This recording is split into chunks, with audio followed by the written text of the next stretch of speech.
నేను ఎక్కువ బాధపడేది ఏంటంటే మా అమ్మ నాన్నలు నేను కష్టపడ్డ దాంట్లో వాళ్ళకి ఏమీ ప్రయోజనం కూర్చోలేకపోయాను అనే బాధ ప్రధానంగా నాకు ఉంటుంది. అదేవిధంగా నాకు జన్మనిచ్చిన గడ్డ, అదేవిధంగా చాలామంది అమరవీరులకు మరి జన్మనిచ్చిన గడ్డ అంటే రాజారం గడ్డకి ఆ గడ్డ మీద పుట్టు ధన్య జీవనాన్ని కోరుకుంటా ఉన్నా. ఎందుకంటే నేను చదువుకునే రోజుల్లో ఎలాంటి రవాణా సౌకర్యాలు లేని రోజుల్లో మరి నా చదువును కొనసాగించి మరి అప్పుడే చిన్నప్పుడే అక్కడ ఉన్న దొరలకు వ్యతిరేకంగా పెత్తందారులకు వ్యతిరేకంగా పనిచేస్తున్న క్రమంలో ఇంతకుముందు మా గురువు గారు అయినటువంటి అరుణోదయ నాగన్న గారు వాళ్ళ స్ఫూర్తితోటి మరి నేను చిన్నప్పుడు తప్పుడు అడుగు వేస్తూ ఉంటే, చదువుకునే రోజుల్లో తప్పుడు అడుగు వేస్తూ ఉంటే నాగన్న కూర్చోబెట్టి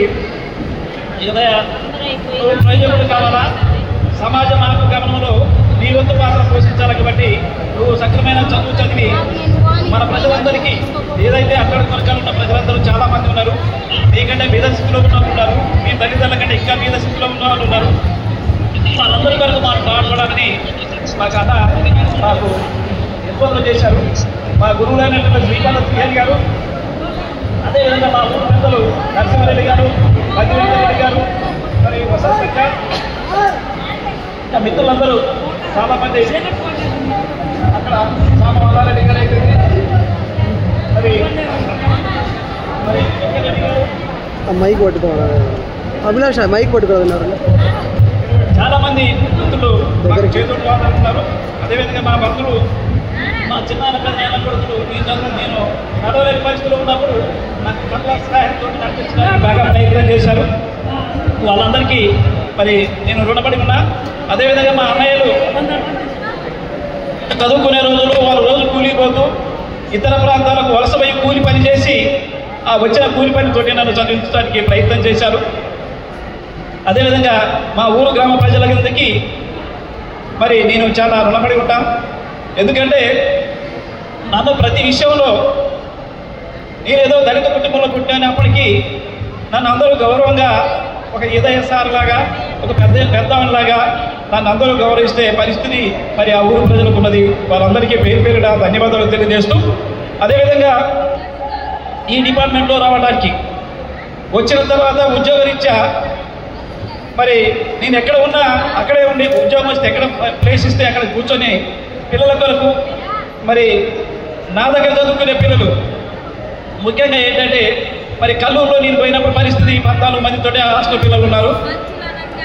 మరి నాకున్న ఫ్రెండ్ సర్కిల్, నా మీద ఉన్న చాలామంది గ్రామాల్లో ప్రజలు, అదేవిధంగా రాష్ట్ర స్థాయి నాయకులు చాలామంది నాకు పరిచయం ఉండటంతో మరి అటు విజయవాడ కానీ, వరంగల్ కానీ, కరీంనగర్ కానీ, వైజాగ్ కానీ, విశాఖపట్నం నుంచి కానీ, అదేవిధంగా విజయనగరం నుంచి కూడా మా హాస్టల్లో పిల్లలు ఉండేవాళ్ళు. దాదాపు 16 జిల్లాల నుంచి వచ్చిన పిల్లలు నా మీద ఆధారపడి హాస్టల్లో చేర్పిస్తే వాళ్ళకి విద్యా విధులు నేర్పడానికి ముఖ్యంగా నేను మొదట కోరుకునేది ఏంటంటే పిల్లలందరినీ నేను చాలా క్రమశిక్షణ పెట్టడానికి వాళ్ళని దండించేవాడిని, తిట్టేవాడిని, దగ్గర తీసుకునేవాడిని.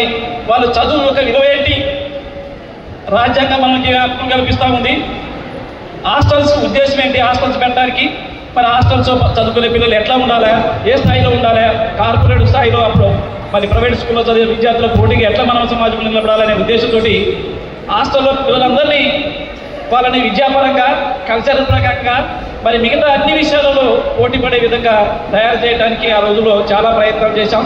మరి ఆ ప్రయత్నాలలో చాలా వరకు మేము సక్సెస్ అయ్యాం. మరి ఆ రోజుల్లో నేను ఉద్యోగం చేస్తున్న హాస్టల్ వెలుపల చేస్తున్న క్రమంలో ఉమ్మడి జిల్లాలో పై అధికారులు, రాష్ట్ర స్థాయి అధికారులు ఎవరైనా మరి రిటైర్డ్ హాస్టల్ ఇన్స్పెక్షన్కి వస్తే మా అప్పుడున్న జిల్లా ఆఫీసర్స్ అందరూ ఎక్కడికి తీసుకెళ్లాలంటే జిల్లాకు మంచి పేరు రావాలా, మంచి శబాస అనిపించుకొని పోవాలంటే ఈ జిల్లానే అనిపించుకోవాలంటే ఏదైనా హాస్టల్ తీసుకపోతే మనం చాలా మంచి పద్ధతి వస్తుంది అనే ఉద్దేశంతో చాలామంది ఆఫీసర్స్ మా హాస్టల్కే తీసుకొచ్చేవారు. మరి అదేవిధంగా ఆ విధంగా చాలామంది మనలో పోయిద్దాం. చాలాసార్లు మరి రాష్ట్ర స్థాయిలో ఖమ్మంలో పనిచేస్తున్నప్పుడైతే హాస్టల్ అక్కడ ముందు పనిచేసిన సూర్యప్రకాశరావు గారు చాలా అద్భుతంగా పనిచేశాడు హాస్టల్ వెల్ఫేర్ ఆఫీసర్గా. ఆ ప్లేస్కి నేను రావడం దానికంటే ఇంకా మెరుగ్గా చేయాలనే ఉద్దేశంతో మరి నేను చాలా కృషి చేశా. హాస్టల్ ఉత్తమ హాస్టల్ రాష్ట్ర స్థాయిలో ఉమ్మడి ఆంధ్రప్రదేశ్ రాష్ట్రంలో మరి ఉత్తమ హాస్టల్గా తయారు చేసి మరి రాష్ట్ర స్థాయిలో మరి ఆ రోజు రవీంద్ర భారతిలో మరి 2003లో మరి నేను ఉత్తమ హాస్టల్ వెల్ఫేర్ ఆఫీసర్గా ఉత్తమ హాస్టల్గా ఖమ్మం హాస్టల్ని రాష్ట్ర స్థాయిలో ఎన్నిక చేశారు.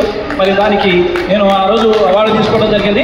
అదేవిధంగా జిల్లా స్థాయిలో నేను దాదాపు 16 అవార్డులు తీసుకున్నాం, ఉత్తమ ప్రశంస పత్రాలు తీసుకున్నాం. ఇవన్నీ ఏంటంటే నా దగ్గర పని చేసిన 4th క్లాస్ సిబ్బందే దానికి ప్రధాన కారణం. అదేవిధంగా ఆ రోజు చదువుకున్న విద్యార్థుల యొక్క క్రమశిక్షణే మరి అన్నిటికీ కారణం. ఆ రోజుల్లో ఎంతోమంది విద్యార్థుల్ని నేను చాలా దండించా.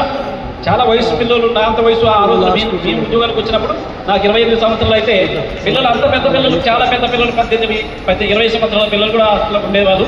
వాళ్ళందరినీ నేను ఫిజికల్గా లేకపోయినా కూడా నా ఉన్న అభిమానంతో దగ్గర తీసుకునేది. వాళ్ళు చెడు చేసినప్పుడు దండించేది, వాళ్ళ చదవకపోతే దండించేది. మరి ఆ విధంగా దండించినప్పుడు ఎవరైనా విద్యార్థులు మరి ఇప్పుడు చాలా ఉద్యోగాలలో వృత్తుల్లో స్థిరపడ్డ విద్యార్థులు, పూర్వ విద్యార్థులందరూ నా వల్ల ఏదన్నా ఇబ్బంది జరిగితే అది మన్నించాలని. అదేవిధంగా మా డిపార్ట్మెంట్కి వచ్చినట్టయితే, బీసీ వెల్ఫేర్ డిపార్ట్మెంట్కి వచ్చినట్టయితే నేను నా శక్తి మేరకు పనిచేయడానికి ప్రయత్నం చేశా. అలాంటి ఏమైనా చిన్న లోపాలు ఏమైనా ఉంటే అప్పుడున్న ఆఫీసర్స్ కానీ మరి తర్వాత వచ్చిన ఆఫీసర్స్ కానీ నన్ను మన్నించాలని. ముఖ్యంగా నేను ఈ ఏబీసీ డివిజనల్ ఆఫీసర్కి వచ్చిన తర్వాత నేను జ్యోతి మేడం గారు ఇదే జిల్లాకి మరి ట్రాన్స్ఫర్ మీద రావడం, మేడం చాలా ఆప్యాయతగా, అంతకుముందు డివిజన్ ఆఫీసర్స్ అంటే లేకపోతే హాస్టల్ వెల్ఫేర్ ఆఫీసర్స్ అంటే క్లాస్ కోర్సులు అంటే ఒక విధంగా చిన్న చూపు ఉండేది ఆ రోజులో. మరి మేడం వచ్చిన తర్వాత అలాంటివి ఏమి లేకుండా డివిజన్ ఆఫీసర్ స్థాయిలోనే ఉంచడానికి, హాస్టల్ వెల్ఫేర్ ఆఫీసర్స్ని హాస్టల్ వెల్ఫేర్ ఆఫీసర్ స్థాయిలో ఉంచడానికి మరి చాలా కృషి చేశారు. వారికి మేడం గారికి ఎల్లవేళలా నేను, ఎందుకంటే నేనైతే ఏదైతే భావాలతో ఉన్నానో, ఏ ఉద్దేశంతో అయితే డిపార్ట్మెంట్ బాగు చేయాలన్న ఆలోచన ఉన్నదో ఆ ప్రకారమే మేడం గారు కూడా మరి డిపార్ట్మెంట్ని మరి ఇమేజ్ పెంచడానికి, చాలా కార్యక్రమాలు చేయడానికి, ఒక యాక్టివ్గా ఒక కార్యకర్తగా లాగా మరి డిపార్ట్మెంట్ను అభివృద్ధి చేయడానికి మేడం గారు ఈ 5 సంవత్సరాల కాలంలో మమ్మల్ని పని చేయించారు, వారు పని చేశారు. మేము పనిచేస్తున్న క్రమంలో మాకంటే ఎక్కువగా పని చేయడానికి ప్రయత్నం చేశారు.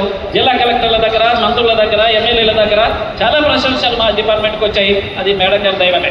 కాబట్టి మేము నాకు ఇచ్చిన పనిని అంకిత భావంతో పని చేయడానికి నేను నామూసిపడేవాడిని కాదు. అదేవిధంగా నేను శారీరకంగా చెయ్యలేడు ఈయన అనేది ఏదైతే భావం ఉందో ఆ భావం తొందరలో ఆ వ్యక్తులకు పోగొట్టాలనేది నా తాపత్రయం. ఎందుకంటే నేను ఫిజికల్గా యాక్టివ్గా లేకపోవచ్చు, నా మెంటల్గా చాలా యాక్టివ్నెస్ ఉన్నది, చాలా తెలివితేటలు ఉన్నాయి. దాన్ని ఎట్లా సాల్వ్ చేసుకోవాలనే సమస్య ఉన్నది.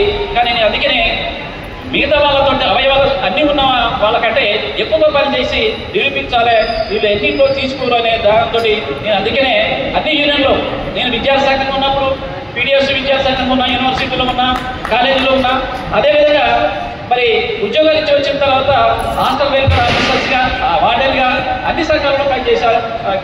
జిల్లా కమిటీ సభ్యునిగా, అదేవిధంగా ఉపాధ్యక్షుడిగా, కార్యదర్శిగా, ప్రధాన కార్యదర్శిగా, జిల్లా అధ్యక్షుడిగా పనిచేశారు. అదేవిధంగా రాష్ట్ర స్థాయిలో పనిచేశారు. అదేవిధంగా వికలాంగుల ఉద్యోగుల సంఘానికి మరి చిన్నప్పటి నుంచే మన ఉద్యోగం వచ్చిన దగ్గర నుంచే ప్రయత్నం చేశాం. మేము హైదరాబాద్, ఢిల్లీ లెవెల్లో మరి చాలా ధర్నాలలో పాల్గొన్నాం. అక్కడ స్పీచ్ ఇవ్వడానికి నాకు చాలా మిత్రులు ఆ రోజులో ఆల్ ఇండియా కమిటీ కూడా ఢిల్లీ జంతర్ మంతర్లో మరి ధర్నా చేస్తే అక్కడ నాకు మాట్లాడడానికి అవకాశం ఇచ్చేది. నా మీద మరి పెద్ద రాష్ట్ర నాయకులు, అధ్యక్ష కార్యదర్శులు నన్ను ఎప్పుడూ, నేను అలాగంటే చిన్న వయసు అయినప్పటికీ కూడా నన్ను అందరూ అన్న అని పిలిచేవారు. ఎందుకంటే మరి నేను చాలా యాక్టివ్గా సంఘంలో పనిచేయడానికి ప్రయత్నం చేశా. మరి హాస్టల్ వెల్ఫేర్ ఆఫీసర్ సంఘంలో, అదేవిధంగా వికలాంగుల సంఘంలో, మరి మిగతా అన్ని సంఘాలలో నేను ఎక్కడ ఉండే విద్యార్థి సంఘంలో మరి పనిచేయడానికి ప్రయత్నం చేశా. మరి అందరి ఆధారపడడానికి ప్రధాన కారణం ఏంటంటే నేను మరి డ్యూటీ అంటే డ్యూటీ, టైం టు టైం ప్రకటించాలనే తత్వంతో హాస్టల్ విద్యార్థుల్ని వాళ్ళు 4 గంటలకే లేపి 5 గంటలకే లేపి ఒక్కో దశ పొడిగించుకుంటూ వచ్చి వాళ్ళని ఇబ్బంది పెట్టి మరి చదివించడానికి ప్రయత్నం చేశా. అందుకనే చాలా మంది ప్రయోజకులు అయ్యారు. నాకు కలిసినప్పుడు చాలా మంది మరి ఈ రోజు మీటింగ్కి వచ్చిన విద్యార్థులు కూడా, చాలా మీరు ఆ రోజు దండించకపోతే నేను ఈ స్థాయిలో ఉండేవాడిని కాదు. మీరు ఆ రోజు గద్దాంచకపోతే నేను ఈ స్థాయిలో ఉండేవాడిని కాదనేది చాలామంది పిహెచ్డి స్కాలర్స్, డాక్టర్స్, ఎండి డాక్టర్స్, లేకపోతే లాయర్స్, టీచర్స్, మరి మిగతా పోలీస్ డిపార్ట్మెంట్లో ఉండే మిత్రులందరూ ఆ విధంగా మరి ప్రయత్నం చేసి ఉద్యోగాలు సంపాదించి మంచి స్థాయిలో ఉన్నారు. మరి ఇంకా